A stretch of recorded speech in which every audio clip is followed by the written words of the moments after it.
욥기 1장 6절에서 11절까지 말씀. 하루는 하나님의 아들들이 와서 여호와 앞에 섰고 사단도 그들 가운데 왔는지라. 여호와께서 사단에게 이르시되 내가 어디서 왔느냐. 사단이 여호와께 대답하여 가로되 땅에 두루 돌아 여기저기 다녀왔나이다. 여호와께서 사단에게 이르시되 내가 내 종 욥을 유의하여 보았느냐. 그와 같이 순전하고 정직하여 하나님을 경외하며 악에서 떠난 자가 세상에 없느니라. 사단이 여호와께 대답하여 가로되 욥이 어찌 까닭없이 하나님을 경외하리까. 주께서 그와 그 집과 그 모든 소유물을 산울로 두르심이 아니니까. 주께서 그 손으로 하는 바를 복되게 하사 그 소유물로 땅에 널리게 하셨음이니이다.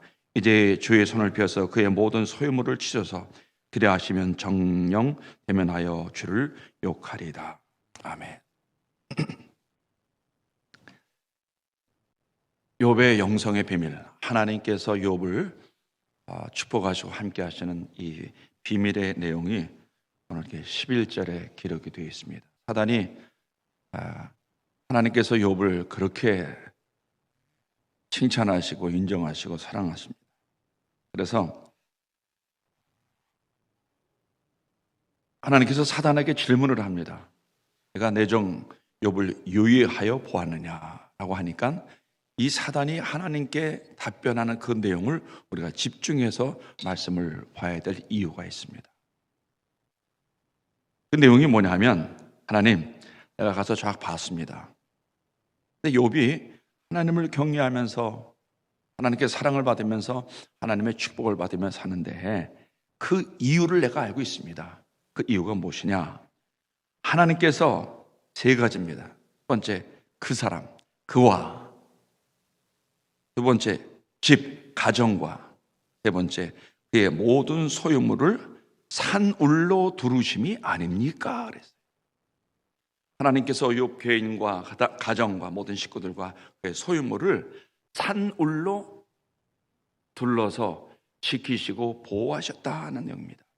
우리가 보통 욥기서를 읽을 때 이 말씀을 그렇게 쉽게 지나갑니다. 그러나 이 11절 말씀이 무지무지하게 중요한 내용. 그러면 산울로 두르셨다고 하는데 이 산울이라고 하는 말이 무슨 말이냐? 영어 성경에 보니까 hedge라고 되어 있습니다. hedge, hedge. 이것은 히브리 말로 수크라고 하는 말인데 울타리를 친다, 담을 싼다, 담을 두른다 그 말입니다. 도대체 이 말이 무슨 말이냐? 이 산울로 두르신다, 울타리를 쳐주신다, 담을 쌓아주신다, 담을 둘러주신다라고 하는 말이 무슨 말이냐 그 말입니다. 이 말에 대한 아주 명확하고 경쾌하고 정확한 이해를 위한 해석의 내용이 스가랴 2장 4절에 하나님께서 이스라엘 백성들을 이제 10년 동안 바벨론의 생활을 하게 하다가 다시 이제 예루살렘으로 돌아오게 하십니다. 그리고 그들을 축복하십니다. 그런데 예루살렘 성으로 돌아왔던 이스라엘 백성들의 삶의 모습을 뭐라고 표현한 하니 그 예루살렘에 사람들이 살고 있는데 그 가운데 사람과 육축이 많음으로 하나님께 축복을 받아서 사람과 육축이 많아지는 겁니다. 번성의 축복이죠. 사람과 육축이 많은데 그것이 성곽 없는 출락과 같습니다. 그랬더니 하나님께서 여호와의 말씀에 내가 사면에 불성곽이 되어 그의 영광이 되게 해주겠다. 사람과 육축이 많아지는 번성과 충만의 축복이 우리들에게 복인 것은 분명한 사실입니다. 그러나 우리는 거기서 끝나면 안 되고 사람과 육축이 많은 이 축복을 하나님이 지켜주셔야 됩니다. 올 1년 2023년도 또 앞으로 우리 일생을 살아나가면서 하나님께 은혜와 능력과 축복을 받는 것도 중요하지만 그것만큼 중요한 것이 뭐냐면 하나님이 지켜주시는 거예요. 어떻게 지켜주시느냐? 불성곽이 되어서 그 가운데 영광이 되게 해주겠다. 불성곽, 불다머리 지켜주겠다는 거예요.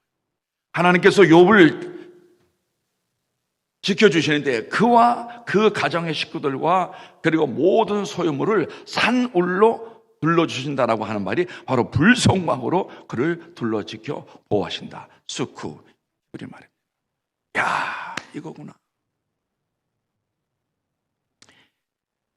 아버지 다윗은 일생을 고생하면서 살았던 사람입니다.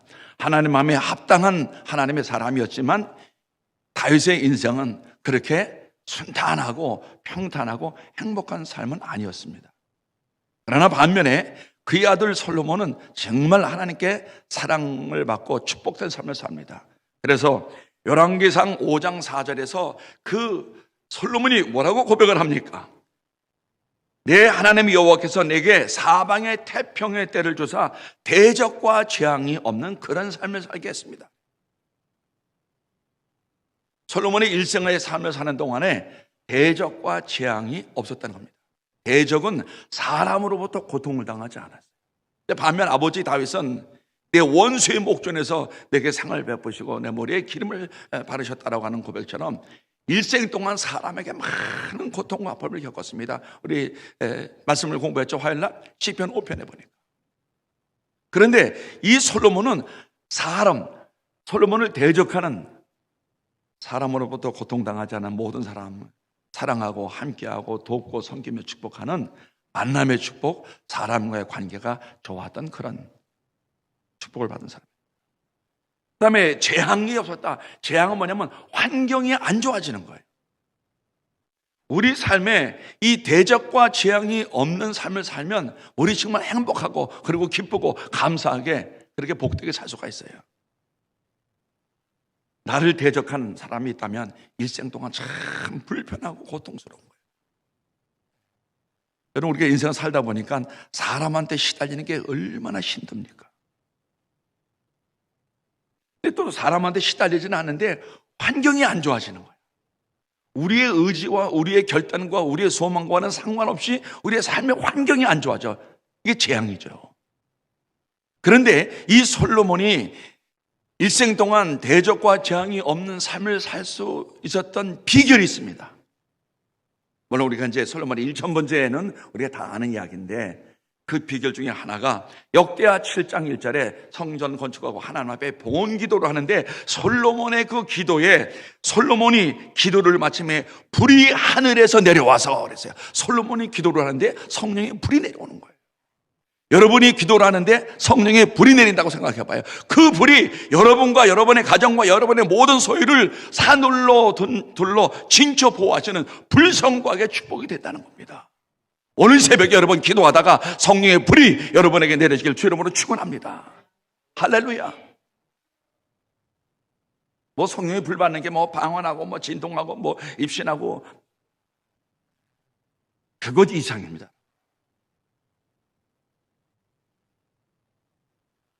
기도를 마침에 불이 하늘에서부터 내려와서 그 성령의 불이 솔로몬의 일생 동안 대적과 재앙이 없는 예루살렘 성을 지키고 보호했던 불성과 같은 불담으로 지켜주는 이 불성곽이 바로 이 욥의 축복이었다는 것입니다. 이걸 누가 잘 알고 있어요? 귀신이 귀신같이 잘 알고 있는 거예요. 사단이. 하나님께서 이 욥을 산울로 둘러 진쳐 보호하셨기 때문에 그와 그 가정과 그 모든 소유를 이렇게 성령의 불성곽으로 지켜주시지 않았습니까?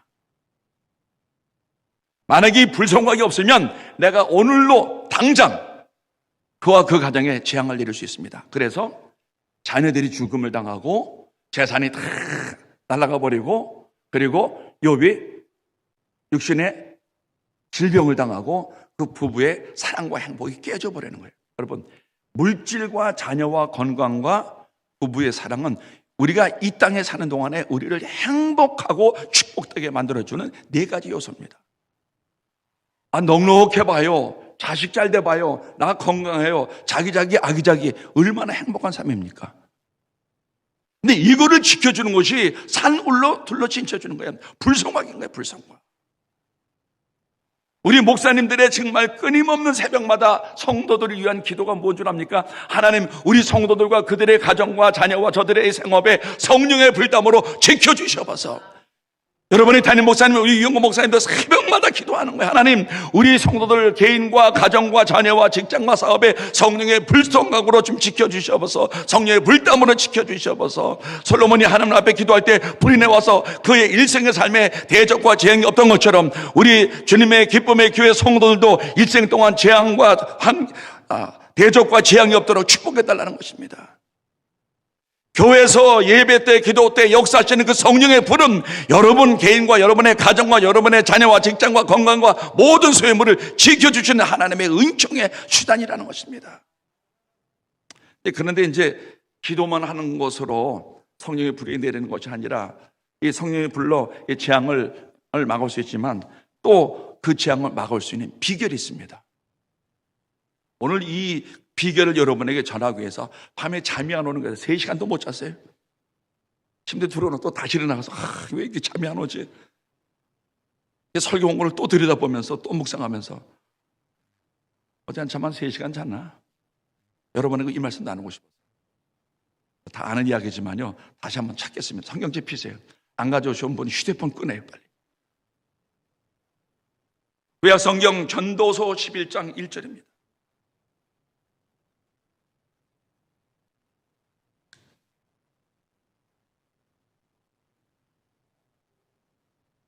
구약성경 전도서 11장 1절입니다. 찾으셨으면 아멘 합니다. 또 고린도 전서를 찾고 계시면 안 됩니다. 구약성경의 전도서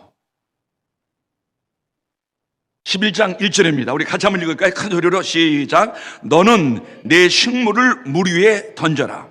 여러 날 후에 도로 찾으리니 7에게나 8에게나 나눠줄저다. 무슨 재앙이 땅에, 내가 사는 그 삶의 현장 땅에 임하는지 내가 알지 못함이라. 우리가 사는 동안에 여러 가지 재앙이 우리 삶에 닥치는데 언제 닥칠지 모르는데 이 재앙을 막을 수 있는 비결이 뭐냐? 식물을 물 위에 던지라는 겁니다. 그럼 이 물은 뭘 이야기하냐? 에베소 4장 25절 말씀해 보니까 물로 씻어 말씀으로 깨끗게 하고 해서 구약의 이 물이라고 하는 것은 상징적으로 그리스도의 복음을 이야기합니다. 또 요한복음 7장 38절에 내 배에서 생수의 강이 흘러넘치리니 곧 너희가 받을 성령을 가르쳐 말씀함이라 해서 이 성경에서 이 물은 말씀과 성령을 상징하는 겁니다. 그러니까 하나님이 내게 주신 이 식물을 하나님의 나라의 복음의 사역에다 던져라. 쉽게 말하면 헌금 내라는 거예요. 하나님 앞에. 불 받는 비결을 가르쳐야 되니까는 눈이 반짝반짝 하다가 헌금 낸다고 하니까 고개가 바로 숙여집니까? 중요한 얘기입니다. 왜?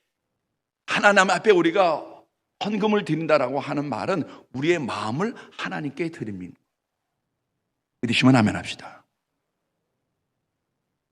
내 식물을 물 위에 던져라 그러면 우리 삶에 재앙이 언제 임할지 모르는데 그 재앙을 막아주고 재앙의 고통을 당할지라도 욥이 다시금 회복되는 것처럼 도로 찾는다 그 말이에요.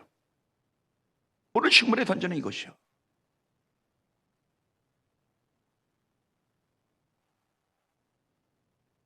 그럼 이 재앙이라고 하는 말, 영어 성경에는 이불,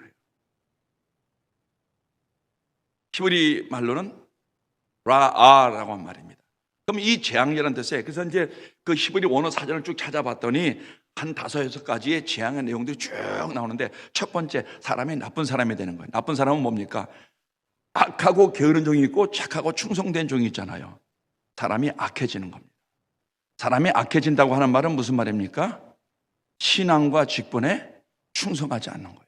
열심히 신앙생활 안 하는 거예요. 이번에 보니까 월요일날은 새벽기도 많이 나왔더라고요. 이제 화요일날은 훅 줄더니 준 그 새벽기도의 출석 숫자가 꾸준한 거예요. 딱 앉는 자리도 거의 비슷해. 착하고 충성은 뭐예요? 변함이 없는 거예요. 성경에서 우리들에게 두 종류의 사람을 얘기합니다. 착하고 충성된 종이냐, 악하고 게으른 종이냐. 이 충성은 눈에 보이는 건데 착함은 보이지 않는 우리 내면의 세계입니다. 게으른 것은 겉으로 보이는 것이지만 악함은 우리 내면의 세계입니다. 재앙이 뭐냐? 악해지는 겁니다. 그래서 복 있는 사람은 이런 세 종류의 사람을 가까이 하면 안 된다라고 시편 1편에 말씀하고 있죠. 두 번째 재앙은 뭐냐면 사람이 이렇게 윤리적으로나 도덕적으로 타락하는 거예요. 온가들이 불경건해지는 거예요. 경건한 신앙생활 하다가 불경건해지는 게 이게 재앙입니다. 신앙을 버리는 것, 받은 은혜를 잊어버리는 것, 그리고 세속적으로 바뀌어져 버리는 것. 오늘 전 세계적으로 이 시대 교회가 자꾸 세속적으로 가죠. 이게 어떻게 보면 이 교회가 재앙을 당하고 있어요. 세속화되어져 가는 것을 경건적으로 돌리는 이 회복의 역사가 있기 위해서는 교회에 성령의 불의 역사가 있어야 된단 말이에요. 그 다음에 세 번째는 뭐냐면 마음이 불쾌해지는 거야. 밝고 명랑하고 기뻐지는 것이 아니라 마음이 불쾌해지는 거야. 마음이 슬퍼지는 거예요. 그래서 예레미야도 하나님이 부를 때 슬퍼도소이다 그랬거든요. 마음이 지금 찝찝한 거예요. 마음이 어두운 거예요. 근데 하나님의 손이 예레미야 입에다가 딱 안수기도를 해주니까 마음이 확 밝아지는 거야. 그때 예레미야에게 하나님의 손이 안수할 때 성령의 불이 확 임했다라고 저는 그렇게 봅니다. 여러분 그렇게 안 봐도 괜찮아요. 저는 그렇게 보고 싶어요.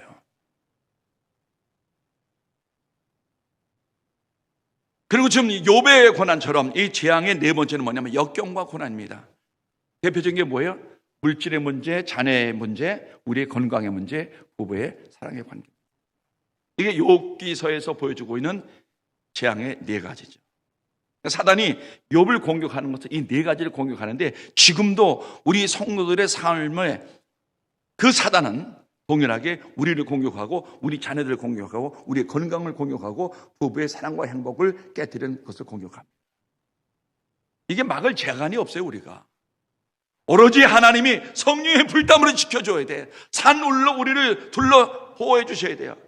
그렇기 때문에 성도들 개인과 가정에다 성령의 불이 역사해야 되고 교회도 성령의 불이 역사해야 돼요.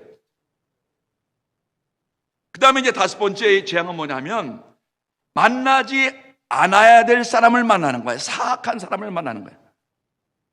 복 있는 사람은 악인, 오만한 자, 이런 사람 만나면 안 된다고 그랬잖아요. 재앙이 뭡니까? 사람을 잘못된 사람을 만나는 거예요. 우리가 신앙의 인생을 살면서 받을 축복이 뭡니까? 만남의 축복입니다. 만남의 축복이에요. 남자는 여자 잘 만나야 되고 여자는 남자 잘 만나야 되고 성도는 목사님 잘 만나야 되고 목사님들은 성도님 잘 만나야 돼요. 그런 면에서 여러분들은 축복입니다. 고민할 것 없어요. 두 손 들고 아멘 하는 거예요. 지금 빨리. 아멘에 점점 되게 출장을 가려고 그러네. 중요한 내용입니다. 만나지 않아야 될 사람을 만나는 게 이게 재앙이라는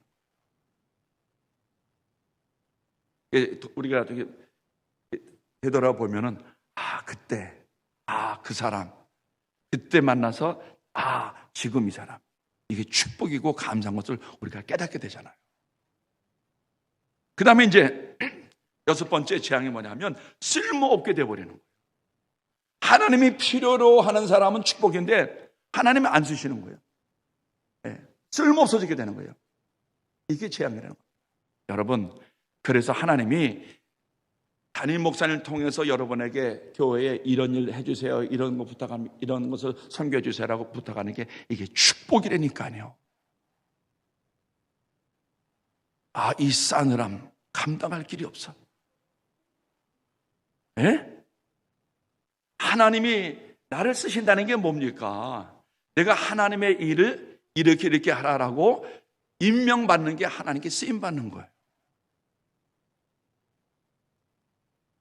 이 사람이 쓸모없는 사람이 되는 게 얼마나 이게 쓸쓸합니까, 여러분? 근데 축복이 뭐예요? 하나님이 필요로 하는 사람, 하나님이 쓰시는 사람, 하나님이 붙잡아주는 사람, 하나님이 함께하는 사람. 그래서 그 사람에게 성령의 불성각으로 지켜 성령의 불을 내려주는 사람.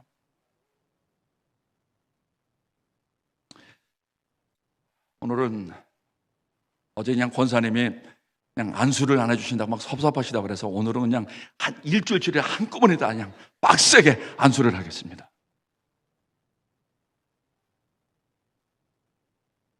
근데 욥이 사단이요, 욥의 사람의 가장 약한 부분을 알아요. 사단이 하나님한테 이랍니다. 하나님, 주의 손을 펴서 모든 소유물을 치십시오. 그러면 욥이 하나님 주님을 욕할 것입니다 라고 입술의 범죄를 들먹거립니다. 11절에 나오잖아요. 주를 욕하리. 하나님께서 오케이, 자, 내가 산울로 둘렀던 성령의 불성과가 잠시 내 열어놓겠다. 그리고 한번 보자. 그랬을 때 욥이 어떻게 하는가? 그랬는데 욥기 1장 22절 하니까 자녀와 물질과 건강과 부부의 사랑과 행복이 깨어져 버리는 재앙이 내렸음에도 불구하고 욥이 어리석게 원망하지 아니했다라고 입술로 범죄하지 않았다는 거예요. 그래가지고 그냥 그 집안에 지금 난리가 났어. 그러니까 누가 신방 와요? 성령 하나님 신방 안 오고 속속에는 그 마누라가 신방 와가지고서 아이고 이 모양 이 꼴인데 뭐 신앙 지킨다? 순전을 지킨다? 에이 하나님 욕하고 죽으라고 욥의 아내가 와서 욥의 마음을 흔들어 버립니다. 그럴 때도 이 욥은 우리가 하나님께 복을 받았은즉 재앙도 받지 아니하겠뇨라고 하면서 이 모든 일에 욥이 입술로 범죄치 아니했다는 것입니다. 혹 우리 삶에 재앙이 왔을지라도 이것을 회복할 수 있는 비결이 뭐냐? 입술로 범죄하지 않는 것입니다. 우리 1년 동안 살면서 여러분 좋은 말, 믿음의 말, 선한 말, 사랑의 말, 은혜의 말, 하늘의 말, 축복의 말을 하고 사시기 바랍니다. 새벽 기도 갔다 와서 입술로 실수하지 마세요. 아유, 나 저놈 인간 때문에 못 살아. 이거 그냥 다 새벽 기도 갔다 오면 다 까먹는 거예요. 성경 시큰 읽고 나고 난 다음에 또 조금 말하는 거 다 까먹는 거예요. 베드로전서 3장 10절 잊지 말라고 부탁드렸죠. 베드로전서 3장 10절에 보니까 생명을 사랑하고 좋은 날 보기를 원하는 자는 혀를 금하여 악한 말을 그쳐라 그랬어요. 그래서 사단이 욥을 흔들고 욥의 아내가 욥을 흔들었음에도 불구하고 그 욥은 다시금 회복이 되는 좋은 날 보기를 원해서 욥이 혀를 금하여 악한 말을 안 했다는 것입니다. 그랬더니 회복이 되더라는 겁니다. 재앙이 물러가더라는 것입니다. 우리는 주님을 입술로 찬양하고 입술로 고백하고 입술로 아멘하고 그 입술로 기도해서 우리는 성령의 말하게 하심을 따라 각기 다른 방언으로 말하는 성령의 말하게 하는 말을 우리 입술로 말을 하는 것입니다. 욥의 신앙의 위대함은 그는 입술로 범죄하지 않은 것입니다. 마음으로 믿어 의에 이르고 입으로 시인하여 내 인생의 영혼의 위대한 구원을 이뤘던 우리가 그 입술로 범죄하면 안 되죠. 내가 속이 뒤집어지니까 이런 말을 하지 그렇게 해도 안 되죠. 입술은 뭐라? 회복의 비결이다. 성령의 불을 받은 사람들은 입술로 범죄하지 말자. 오늘 이 말씀을 기억하면서 하나님 앞에 함께 기도할 수 있기를 바랍니다. 네. 한국교회에서 점점점 잘 보여지지 않는 성령의 불의 역사, 이것은 하나님께서 우리와 우리의 집과 우리의 소유를 지켜주시는 하나님의 은혜입니다. 이 새벽에 평소보다 기도 시간을 한 1, 2분 좀 더 하시고 평소보다 기도의 강도를 좀 더 세게 하시고 평소보다도 이 기도의 음성의 데시벨을 좀 더 높여가지고서 앞사람 뒤통수에 하얀 침이 튀길 정도로 뜨겁게 기도하면서 하나님 성령의 불이 오늘 우리에게 임하게 해 주시옵소서 라는 그런 시간이 되길 바라고요. 오늘 이제 우리 합심 기도하면서 특별히 우리 담임 목사님, 우리 정영근 목사님, 유영근 목사님, 그리고 사모님의 건강이 빨리 회복이 되도록 기도해 주시고 오늘 일주일 동안 여러분과 함께 나누고 전했던 그 말씀 기억하면서 오늘 이 말씀 하나님 우리와 우리 집과 우리의 소유를 성령의 불담으로 불성각으로 지켜주시는 은혜가 임하게 해달라고 뜨겁게 기도하시기를 바라고요. 오늘 또 아침에 출근하신 분이 계셔서 뒤에 있는 분부터 먼저 안수 기도를 하고 앞으로 기도할 테니까 그냥 앉은 자리에서 그냥 기도만 하고 계시고요. 제가 이제 안수를 하도록 하겠습니다. 기도하겠습니다. 사랑하신 아버지 고맙습니다. 감사합니다. 새해 2023년도 첫 주간, 이 한 주간 새벽 집회로 모여 주님을 찬양하며 말씀을 듣고 기도하며 큰 은혜를 주신 아버지 고맙습니다. 하나님, 친히 이곳에 임재하셔서 살아난 성도들 한심령 저 영혼 위에 능력의 손으로 안수해 주시고 축복해 주셔서 뜨거운 성령의 축복이 불이 저들에게 임하기를 원합니다. 은혜 받기를 원합니다. 응답 받기를 원합니다. 음성 듣기를 원합니다. 사명 받기를 원합니다. 비전과 꿈이 보여지기 원합니다. 앞으로 나갈 수 있는 능력을 주기 원합니다. 닫혔던 것들이 열려지게 하여 주옵시고, 안 보이는 것들이 보여지게 하시고, 약한 것이 강하게 하시고, 모르는 것을 알 수 있는 지혜와 계시형을 부어주어서 주의 영광을 위해서, 믿음을 위해서, 직분과 사명을 위해서 힘있게 살아갈 수 있는 모든 성도들 되게 하시고, 올 1년 2023년도에 간증 많은 삶 살게 하시고, 승리의 삶을 살게 하시고, 간공케 하시고, 행복하게 하시고, 기쁨이 넘쳐나게 하시고, 넉넉하게 하시고, 충만케 하시고, 권능의 축복의 삶 살 수 있도록 역사하여 주시옵소서. 예수님의 이름으로 감사하며 기도합나이다. 아멘.